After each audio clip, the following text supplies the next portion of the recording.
नमस्कार, स्वागत है आपका A1 न्यूज में। मैं हूं आपके साथ प्रीति भंडारी। आइए रुक करते हैं दिन भर की तमाम बड़ी खबरों की ओर। प्रधानमंत्री नरेंद्र मोदी कजाकिस्तान की राजधानी अस्ताना पहुंचे, जहां उन्होंने शंघाई कॉरपोरेशन ऑर्गेनाइजेशन समिट में हिस्सा लिया। इस समिट में शामिल होने के लिए पीएम मोदी के साथ भारतीय प्रतिनिधिमंडल भी अस्ताना पहुंचा। मोदी ने फेसबुक पोस्ट के जरिए इसकी जानकारी दी। इस समिट में भारत को पूर्णकालिक नए सदस्य के रूप में शामिल किया जाएगा।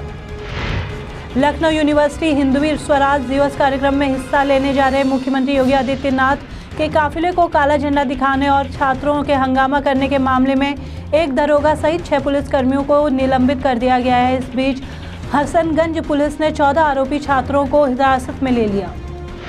दिल्ली में बिजली पानी के मुद्दे को लेकर बीजेपी ने केजरीवाल के घर के बाहर प्रोटेस्ट किया। वहीं दिल्ली प्रदेश बीजेपी अध्यक्ष मनोज तिवारी ने कहा, केजरीवाल ने खुले तौर पर कहा था कि आप में एमसीडी चुनाव हारने की दिशा में लोगों को बिजली की दरों में बढ़ोतरी और मुश्किल भरी गर्मी के लिए तैयार रहना चाहिए और हम अब इसी का सामना कर रहे हैं।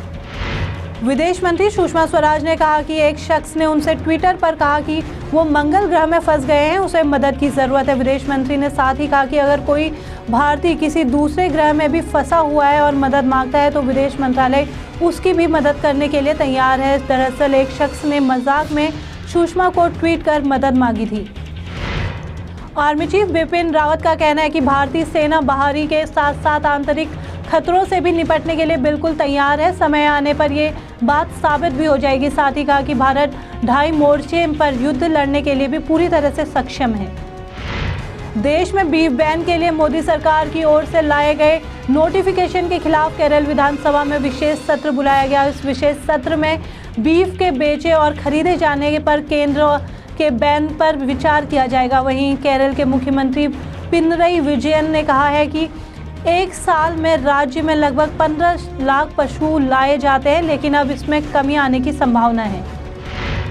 मंदसौर में किसानों से मिलने पर अड़े कांग्रेस उपाध्यक्ष राहुल गांधी को पुलिस ने मध्य प्रदेश सीमा के पास हिरासत में ले लिया।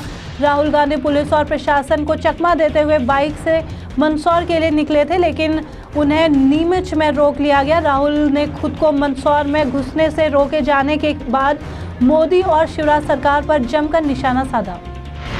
केंद्रीय मंत्री वेंकैया नायडू ने मंदसौर में फैली हिंसा को लेकर राहुल गांधी के दौरे पर तंज कसते हुए कहा, राहुल गांधी सामान्य स्थिति में कहीं नहीं जाते, लेकिन जब भी फोटो खिंचवाने की बात आती है तो आंदोलनों में चले जाते हैं। साथ ही कहा कि राहुल को मंदसौर में फैली हिंसा पर किसानों से विरोध को शांत करने की अपील करनी चाहिए, ना कि विद्रोह को और भड़काने की कोशिश करनी चाहिए।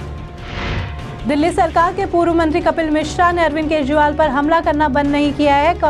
कपिल ने कहा कि वो केजरीवाल के सिविल लाइन स्थित आवास पर लगने वाले जनता दरबार पर पहुंचकर उनकी पोल खोलेंगे। इस जनता दरबार में कपिल मिश्रा आप कार्यकर्ता संतोष कोहली की मां को भी लेकर जाएंगे।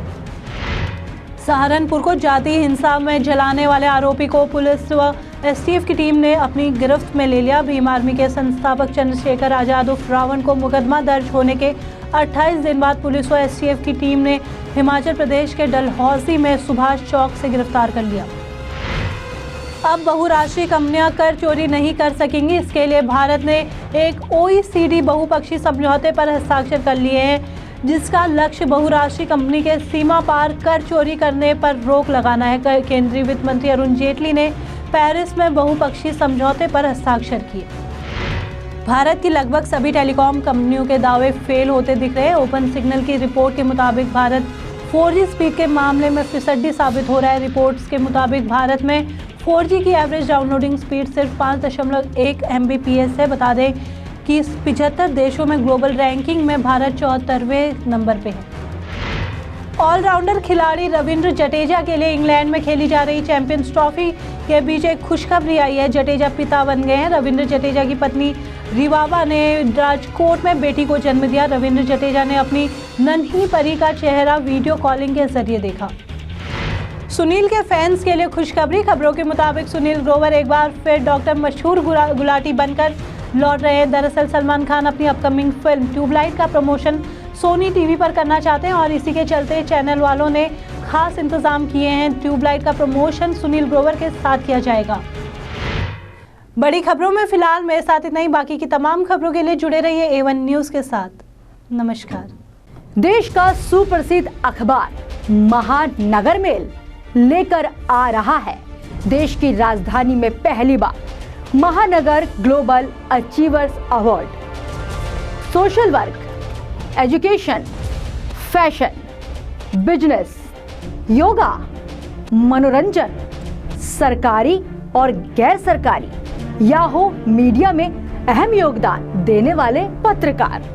इस मंच पर मिलेगा सभी क्षेत्रों में अहम योगदान देने वाले लोगों को भरपूर सम्मान। जी हां, 27 जुलाई 2017 को दिल्ली के इंडिया इंटरनेशनल सेंटर में सजेगा एक ऐसा मंच जो अनेक क्षेत्रों में विशेष उपलब्धि हासिल करने वाले लोगों को समाज में देगा एक नई पहचान। इस बड़े कार्यक्रम के आयोजक हैं देश के जाने माने वरिष्ठ पत्रकार रणवीर गहलोत।